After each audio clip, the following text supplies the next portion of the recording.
FM dan Pasar Bali, Maret menyatu dalam toleransi. Mitra R, ini seperti biasa, di sela-sela program acara AR Ayo Request, saya nyelip nih. Kali ini kita bakal ngobrol bersama dengan narasumber kita dari Kepolisian Daerah Bali. Mitra R, kali ini tema kita menarik sekali, tema kita akurat dan benar-benar kekinian banget, yaitu mengenai pencegahan kejahatan siber di era digital 4.0.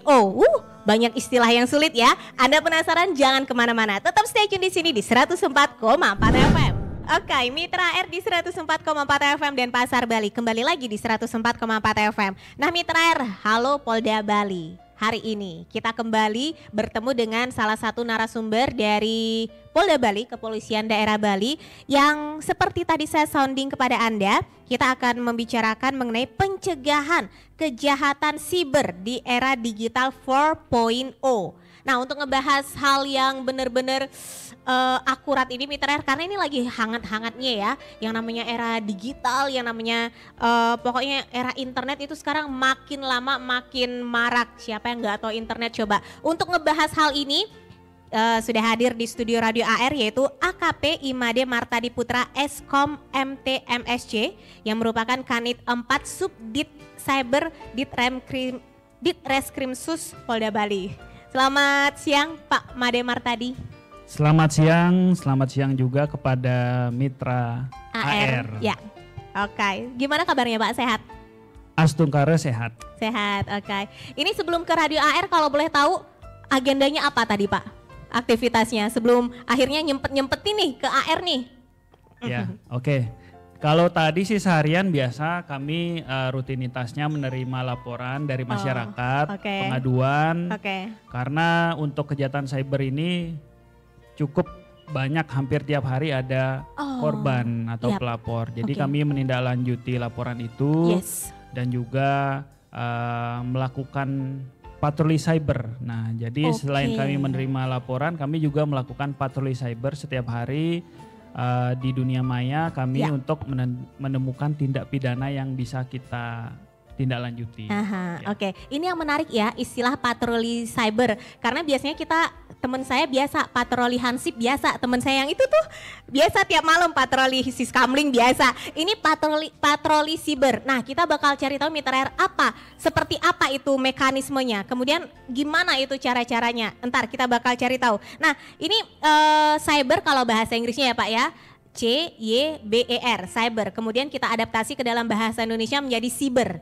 Oke, jadi kita nyebutnya kejahatan siber. Sebelum kita masuk ke topik Pak Made Martadi, ini supaya saya terus terang juga cukup awam dengan beberapa definisi dalam topik kita. Mungkin Mitra R juga sama, apa sih itu siber, terus apa itu era 4.0 alias 4.0.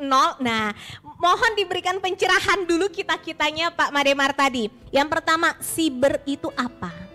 Oke, baik. Jadi siber itu seperti yang tadi sudah dijelaskan memang berasal dari bahasa Inggris itu cyber. Diterjemahkan ke Indonesia menjadi siber itu sebenarnya ya secara umum itu sebenarnya dunia maya lah. Dunia maya. Jadi segala hal yang ternyata kalau Mitra AR itu sekarang kan sudah zamannya smartphone. Nah, segala sesuatu kirim pesan WA, Facebook dan lain sebagainya itu sebenarnya semua terjadi di dunia maya. Nah, ketika ada aktivitas di dalam itu bisa disebut ruang siber atau di dunia maya. Kurang lebih seperti itulah pemahaman secara umumnya. Ya.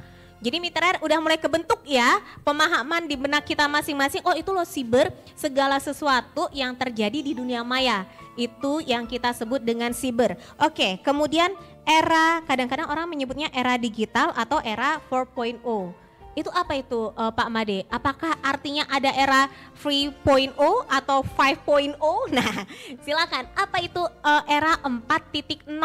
Ya, betul. Era 4.0 atau 4.0 itu memang mengacu sebenarnya ke revolusi industri. Dari dulu 1.0 dari zaman dulu banget ketika manusia mungkin bekerjanya itu mulai dari tenaga dari manual, kemudian uap mesin sampai akhirnya sekarang di era digital mungkin Mitra AR sering mendengar tentang AI dan kemudian teknologi AI artificial intelligence atau kecerdasan buatan. Nah, lidah karangsem saya sulit banget nyebutnya.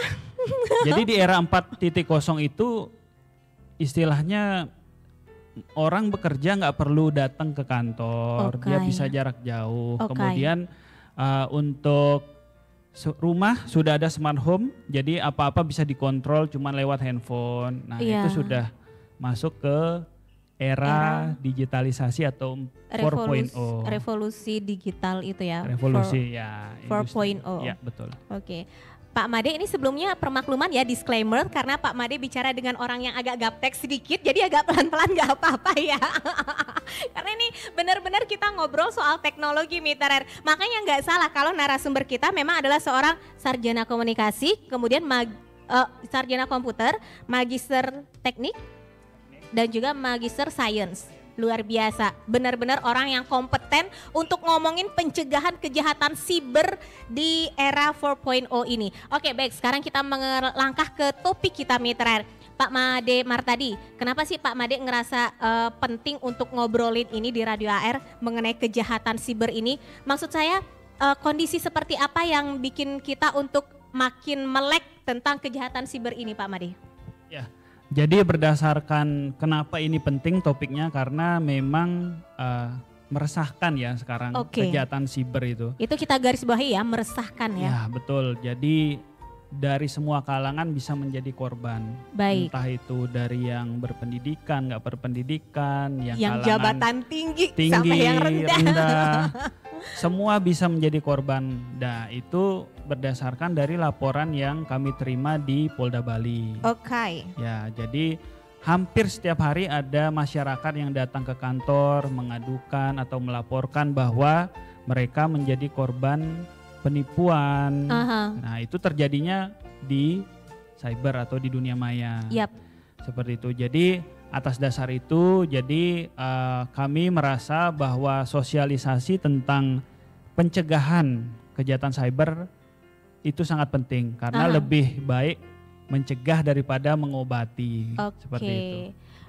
Tapi ini fakta ya Pak Made ya, benar tiap hari ada saja laporan mengenai kejahatan siber ini. Iya betul. Setiap hari ada saja, minimal ada satu orang aja yang datang meskipun di hari libur. Ya, melaporkan bahwa yang bersangkutan habis kena tipu lah lewat WA atau Facebook seperti itu. Setiap hari selalu ada laporannya ya? Betul, kerugiannya bervariasi dari yang ratusan ribu sampai ratusan juta bahkan. Wow, jadi nggak salah kalau kita menggunakan kalimat, kita menggarisbawahi kalimat meresahkan tadi. Karena faktanya itu Mitra, hampir setiap hari selalu saja ada laporan mengenai kejahatan yang terjadi di dunia maya. Nah ini supaya kita, ini agak ngeri juga ya Mitra, karena siapa sih yang nggak pakai internet zaman sekarang, terutama misalnya kayak marketplace juga, siapa sih yang nggak berkecimpung di dalamnya gitu kan. Tapi ini bersyukur banget loh ya ada Pak Made Martadi dan juga tim yang akhirnya bikin kita semakin memahami apa itu kejahatan siber. Contoh-contoh kejahatan siber itu seperti apa aja Pak Made? Jadi kalau contoh kejahatannya yang paling banyak kami terima laporannya tentang penipuan online. Nah, jadi penipuan online itu ketika ada yang menghubungi kita, kemudian dia memanipulasi kita sehingga kita mengikuti instruksinya, akhirnya kita kena kerugian material lah. Mengakibatkan kerugian material. Itu mungkin yang selama ini kita kenal kayak saya kena hipnotis di telepon kayak gitu ya? Ya itu salah satunya. Tapi sebenarnya itu memang dari pelaku seperti mempunyai keahlian lah yang bisa bikin psikologis orang itu kena dan mengikuti instruksi dari dia. Nah ini salah satunya digunakan oleh pelaku di marketplace. Dalam hal ini jual beli barang. Itu mungkin kalau bisa dijelaskan lebih detail lagi, ada namanya modus segitiga. Ini dia salah satu modus yang lagi marak sekarang adalah modus segitiga. Modus segitiga. Apa itu Pak Made? Modus segitiga. Jadi modus segitiga itu ketika seseorang memasarkan iklan di marketplace di Facebook, misalnya menjual mobil atau motor.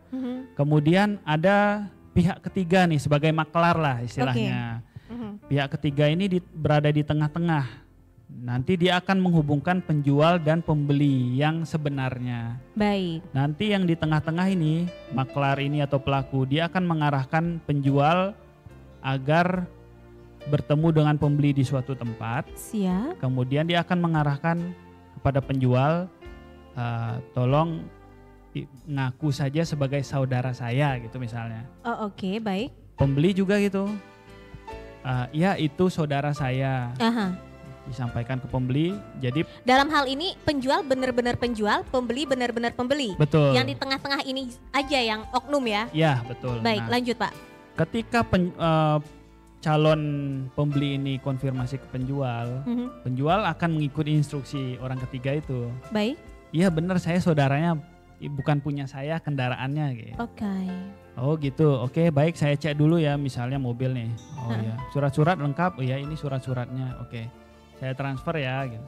Transfernya pun sudah diarahkan oleh pihak ketiga, transfernya ke rekening saya saja. Jangan rekening langsung si ke orang kamu. Ketiga. Ya. Baik. Jangan ke kamu ya gitu. Oke, baik. Diikuti setelah ditransfer oleh penjual, pembeli, penjual nanti akan menunggu nih. Kok nggak ditransfer sama dia. Si pembeli udah selesai dong, merasa udah transfer, udah selesai. Saya oke, makasih ya, saya pulang. Pulang. Selang berapa lama dihubungi lagi, mana duitnya, transfer ke saya. Jadi beli nggak nih, kok belum transfer gitu kan? Nah, jadi maksudnya kan, ya kok belum, ternyata sudah diblokir.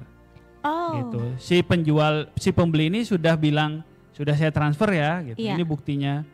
Kaget dia kan?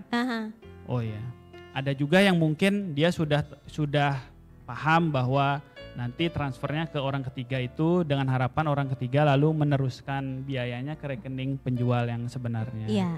Tapi seringkali dia nggak bilang karena sudah disetir oleh orang ketiga ini. Gitu. Langsung ditransfer aja tanpa konfirmasi ke pemilik aslinya. Siap. Gitu. Ketika dia sudah tunjukkan saya sudah transfer, loh kok transfer ke sana? Itu bukan rekening saya. Wah, katanya bukan bapak yang punya mobilnya. Iya benar. Iya benar gitu. Iya. Tapi ngapain transfer ke sana? Berarti satu-satunya orang yang berhasil adalah si orang ketiga ini. Sukses besar ya. Setelah itu langsung diblokir, hilang. Iya, dan pergi dengan sejumlah uang. Wow, itu yang sekarang ini lagi marak terjadi ya. Betul sekali. Itu mungkin kasus yang agak besar ya Pak Made. Tapi ada kasus perintilan yang kecil-kecil, mungkin contohnya seperti apa? Ada yang seperti transfer palsu juga ada. Jadi korbannya para penjual nih. Jadi ada yang punya usaha mungkin, kemudian kebetulan jualan online tapi via WhatsApp. Ketika ada orderan, tiba-tiba dikirim bukti transfer, padahal bukti transfernya editan. Nah makanya dari sini tiba-tiba berlangsung cepat aja nih. Saya sudah bayar ya. Ini. Kemudian ini sudah ada yang jemput nih Grab, kasih Grabnya. Nah itu yang sering banget terjadi. Ya. Jadi setelah dia sadar, belum sempat ngecek rekening sendiri, barangnya udah dibawa Grab. Nah Grabnya ini ternyata nyambung lagi ada Grab yang lain terus. Jadi dia nggak langsung bawa ke pelaku, ke tempatnya pelaku. Itu seperti itu yang sering sekali terjadi ya. Pak Marimar tadi, ini pendengar radio AR, teman saya jahat sekali. Kayaknya dia pernah kena kayaknya. Pernah, tapi saya juga pernah kena sih. Ya cuma nanti kita ceritalah. Pak Marimar tadi, ini pendengar kita, pendengar radio AR, ada sebagian besar yang berkecimpung di misalnya jualan online. Ada yang punya usaha kecil-kecilan, itu pun dilakukannya di online. Nah, obrolan kita seperti ini bagi mitra yang lain itu bikin parno dan bikin takut gitu ya. Besok-besok nggak usah deh belanja online lagi. Nah, itu salah satu sisinya. Tapi inilah kesempatan yang berharga banget bagi kita untuk mengetahui karakteristik penipuan-penipuan seperti itu. Pasti ada dong ciri-cirinya gitu kan, untuk membedakan yang ini adalah usaha maksudnya jualan beneran di online, yang ini jualan yang mengarah ke penipuan.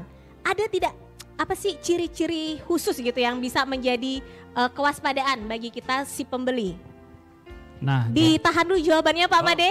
Kita bakal tahu kira-kira seperti apa ciri-cirinya supaya kita waspada Mitra. Tapi setelah jeda yang satu ini.